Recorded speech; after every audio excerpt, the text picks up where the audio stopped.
इस वीडियो को आप जरूर देख लेना। इस वीडियो से आपको बहुत कुछ सीखने के लिए मिलने वाला है। इस वीडियो से बहुत लोगों को काफी बेनिफिट भी मिलेगा। इस कार्ड को तो आप लोगों ने देखा होगा। ये कार्ड डीडी फ्री डिश का कार्ड है, यानी कि फ्री डिश वाले जितने भी बॉक्स होते हैं, आजकल ये वाला कार्ड सबसे ज्यादा इस्तेमाल किया जाता है। जब खराब हो जाता है तो इसको काफी लोग रिप्लेस कर देते हैं, यानी कि इसकी जगह पे दूसरा कार्ड लगा लेते हैं। इस कार्ड की कीमत मुझे नहीं पता मार्केट में कितनी है। अगर आपके यहाँ इस कार्ड की कीमत आपको पता हो तो कमेंट करके जरूर बताना। ये कार्ड यानी कि सबसे कॉस्टली जो होता है बॉक्स के अंदर, यही पार्ट होता है जो सबसे कॉस्टली होता है। क्या हम किसी भी खराब कार्ड को रिपेयर कर सकते हैं? अगर मैं आपसे ये सवाल पूछूं तो काफी लोगों का आंसर होगा नहीं, और कुछ का आंसर होगा हाँ। लेकिन ये कार्ड कुछ हद तक हम रिपेयर कर सकते हैं। फॉल्ट कहाँ कहाँ से आता है मैं यहाँ पर आपको बता दूंगा, और ये सभी चीजें आपने चेक करनी है। इस वीडियो को देखने के बाद काफी लोगों की प्रॉब्लम का सोल्यूशन हो जाए। देखिए, सबसे जो पहला कारण होता है इसमें वोल्टेज प्रॉपर नहीं आ पाना। आप जिस भी सप्लाई का इस्तेमाल कर रहे हैं, एग्जांपल के लिए एसी डीसी दो सप्लाई आती है, ये डीसी सप्लाई है और एसी वाली सप्लाई कुछ इस तरीके की आती है। अलग अलग वोल्टेज यहाँ पर आउटपुट होते हैं। आप देखें तो 3.3 वोल्ट और 12 वोल्ट 24 वोल्ट, तीन वोल्टेज यहाँ पर इसको मिलनी चाहिए। यानी कि सबसे पहली होती है 3.3 वोल्ट। अगर इसको मिल जाती है सही तरीके से तो ये कार्ड ऑन हो जाता है। यानी कि इस कार्ड को चलाने के लिए 3.3 वोल्ट की जरूरत होती है। बाकी 12 वोल्ट और 24 वोल्ट हमारे ऑडियो और एलएमबी वगैरह सेक्शन के लिए होते हैं। यानी कि मेन इसको ऑन करवाने के लिए 3.3 की जरूरत पड़ती है। सबसे पहला कारण होता है इसको 3.3 वोल्ट सही तरीके से ना मिल पाना। जब आप रिपेयरिंग करते हैं तो आपको वोल्टेज चेक करनी है, और जो 3.3 वोल्ट यहाँ पर सप्लाई से या यहाँ पर सप्लाई से आ रही है और यहाँ पर इस पिन पे जाती है और उसके बगल वाला ग्राउंड होता है, तो वोल्टेज चेक करेंगे 3.3 वोल्ट को मिलनी चाहिए। मिल रही है या आपको कंफर्म हो गया कि भाई कार्ड में ही शिकायत है, तो कार्ड की जो शिकायत है वो कहाँ से सॉल्व होगी? कार्ड के अंदर एक यहाँ पर 3 पिन का ये एक रेगुलेटर लगा होता है, AMS 1117 1.8।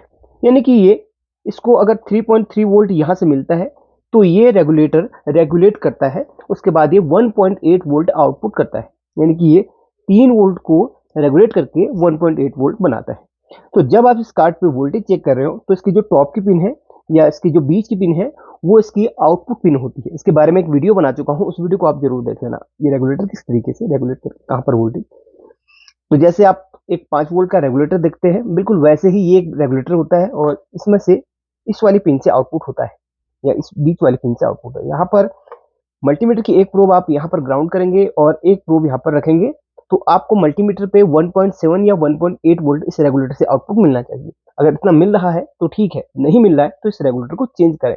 इसमें अगर 1.5 वोल्ट से कम मिले तो ये रेगुलेटर सही तरीके से वोल्टेज नहीं वहां पहुंचा पाता और ये कार्ड ऑन नहीं होता। सबसे पहला कारण ये रेगुलेटर का खराब होना। दूसरा कारण, और लगभग वो मुझे बड़ा कारण ही लगता है, दूसरा कारण होता है ये फ्लैश आईसी का खराब होना। ये फ्लैश आईसी जितना भी प्रोग्राम होता है इस फ्लैश आईसी के अंदर स्टोर होता है। इस फ्लैश आईसी का करप्ट होना या इसका खराब होना इस कार्ड को डेड इस कार्ड के डेड होने का कारण बनता है। एक वीडियो में पहले और बना चुका हूं इस फ्लैश आईसी को, अगर ये इसका प्रोग्राम करप्ट हो चुका है तो उसको कैसे रीप्रोग्राम करें। इस टूल के माध्यम से किसी भी कार्ड की खराब फ्लैश आईसी को हम रीप्रोग्राम कर सकते हैं। खराब से मेरा मतलब है करप्ट प्रोग्राम को। अगर ये फ्लैश आईसी खराब हो चुकी है, करप्ट नहीं बल्कि खराब ही हो चुकी है, तो आपको दूसरी फ्लैश आईसी इसमें इंस्टॉल करनी पड़ेगी। 25 सीरीज की फ्लैश आईसी इसके अंदर इस्तेमाल होती है, 25XX कुछ सीरीज की इसमें इस्तेमाल होती है। मैं अगर आपको दिखाना चाहूँ तो अगर यहाँ पर आईसी के ऊपर नंबर पढ़े तो P25D करके कुछ लिखा हुआ है। इस सीरीज की फ्लैश आईसी इसमें आप लगा के आप इसको दोबारा से चालू कर सकते हैं। फ्लैश आईसी आसानी से मार्केट में मिल जाती है। उस आईसी को अगर खाली है तो प्रोग्राम करें इस डिवाइस से, नहीं है या आपके पास वो आईसी प्रोग्राम्ड है ऑलरेडी तो उस आईसी को इसमें इंस्टॉल करें, फिर देखना ये चल जाएगा। दूसरा कारण आईसी का है, फ्लैश आईसी का। तीसरा कारण है यहाँ पर ये इसका खराब होना। ये क्या है? ये रोम आईसी है। रोम आईसी मीन्स इसका ये जो एसडी कार्ड, जैसे मैं आपको बताऊं तो एक ये देखिए एसडी कार्ड, आपने सुना होगा ना एसडी कार्ड क्या होता है। जैसे आप मोबाइल के अंदर मेमोरी को बढ़ाने के लिए एक चिप लगाते हैं, तो वैसे ही मोबाइल के अंदर भी एक ऑलरेडी चिप होती है जिसे हम eMMC कहते हैं, या एसडी कार्ड या मेमोरी बोलते हैं, रोम आईसी बोलते हैं। ठीक है, ये वही है। ये अलग अलग कंपनी की मार्केट में मिलती है, और ये जो आईसी है ना, ये बहुत ज़्यादा ख़राब होती है। फ्लैश आईसी के बाद जो प्रॉब्लम आती है इसी में देखने को मिलती है। ये रेगुलेटर है, ये फ्लैश आईसी है, ये आपकी eMMC है। ये करप्ट होने की वजह से, ख़राब होने की वजह से भी हमारा सब ये कार्ड है डेड होता है। ये जो आती है मार्केट में, अलग अलग नाम से आती है, अलग अलग कंपनी की आती हैं। जैसे आप देखें मेरे हाथ में है, ये सैमसंग कंपनी की है, स्टिकर इसके ऊपर लगा हुआ है, तो आप ध्यान से देखें तो ये सैमसंग की है। ये अलग अलग कंपनी की मार्केट में मिलती हैं। जैसे आपने जो जो कंपनी की चिप देखी होंगी ना, सैनडिस्क, सैमसंग, हाइनिक्स, ये इतने अलग अलग कंपनी की मार्केट में, ये सैमसंग की है तो ये देखिए हाइनिक्स कंपनी की है, और भी बहुत सारी कंपनी की आती है। मेरे पास एक और है, आपको दिखाता हूँ। ये है हमारी ISSI कंपनी की। तो अलग अलग कंपनी की ये चिप मार्केट में मिलती है। तो ये चिप आप इजीली यहाँ पर इंस्टॉल कर सकते हैं खरीद कर। तो यहाँ पर दो चीजें हो गई हैं, फ्लैश आईसी और ये तो भाई बहुत ज्यादा मात्रा में खराब होती है कार्ड के अंदर। जैसे मेमोरी है भाई, कभी भी करप्ट हो सकती है, कभी भी खराब हो सकती है, तो इसके चांसेस बहुत ज्यादा होते हैं। अब यहाँ पर अगर ये खराब नहीं है, ये खराब नहीं है, ये खराब नहीं है, तो आपका समझ लीजिए ये खराब है। ये जो है इसकी मेन प्रोसेसर आईसी है। इसकी मेन प्रोसेसर आईसी अगर खराब है तो आप इसमें दूसरी आईसी लगा सकते हैं, लेकिन वो मार्केट में आसानी से मिलती नहीं। आसानी से तो ये भी नहीं मिलती, लेकिन मिल जाती है। दो तो आईसी तो मिल ही जाती हैं, लेकिन ये आसानी से मिलती नहीं है। तो ये जो अगर मेन प्रोसेसर आईसी की खराब हो जाती है, तो समझ लीजिए हमारा कार्ड कभी नहीं बन सकता है। लेकिन इसके चांसेस खराब होने के कम होते हैं। खराब होने के चांसेस यहाँ पर इसके और रेगुलेटर के ज्यादा होते हैं। अब किसी कारण से क्या होता है, किसी कारण से अगर आपका ये ऑडियो आईसी या फिर ये सिग्नल आईसी भी अगर आपकी शॉर्ट हो, तो भी शॉर्ट होने की वजह, या कोई कैपेसिटर, छोटा सा कैपेसिटर अगर शॉर्ट हो इस लाइन का, तो आपका है ना ये कार्ड फिर भी डेड होता है। फिर इसको आप शॉर्टिंग आप ढूंढ सकते हैं। तो बेसिक बेसिक जो फॉल्ट्स थे वो मैंने आपके साथ शेयर किए हैं। अब एक बार मैं आपको सभी आईसीज के एक बार फिर से नाम बता देता हूँ।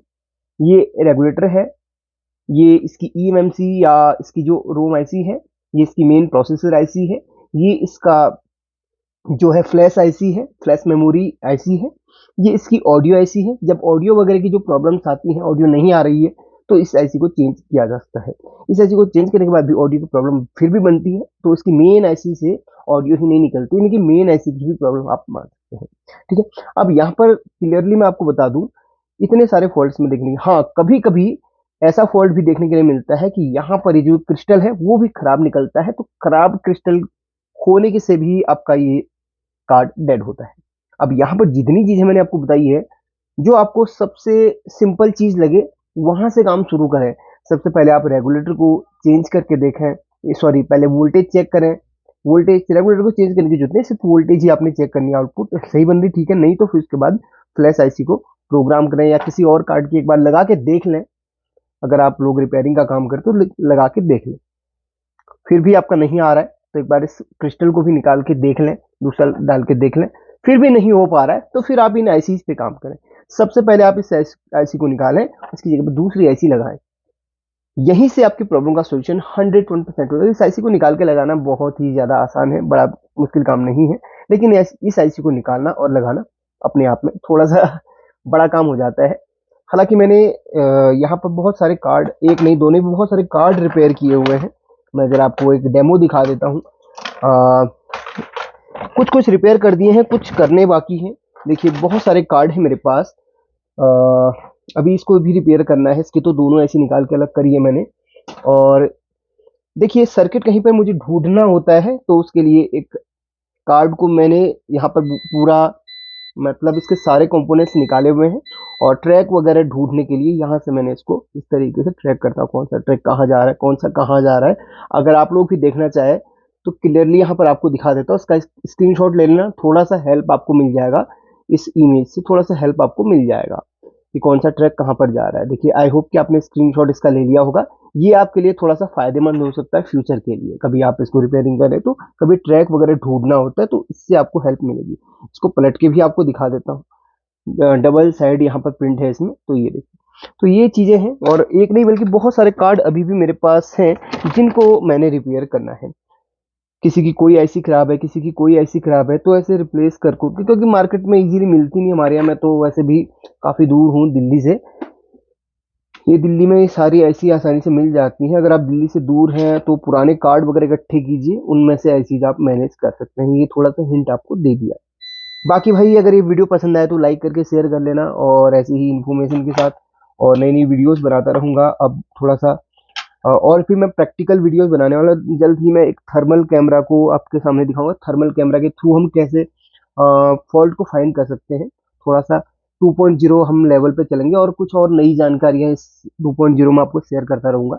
बस वेट करें, कुछ एक महीना बाद में कुछ नई नई और भी जानकारियों के साथ आपको वीडियोस देता रहूंगा। फिलहाल एक महीना तक और भी मुझे थोड़ा सा मेहनत करनी पड़ेगी, क्योंकि बहुत सारे टूल्स और बहुत सारी चीजें लाना बाकी है। सपोर्ट कीजिए और वीडियो को लाइक करके शेयर कर लेना। Thank you so much for this video.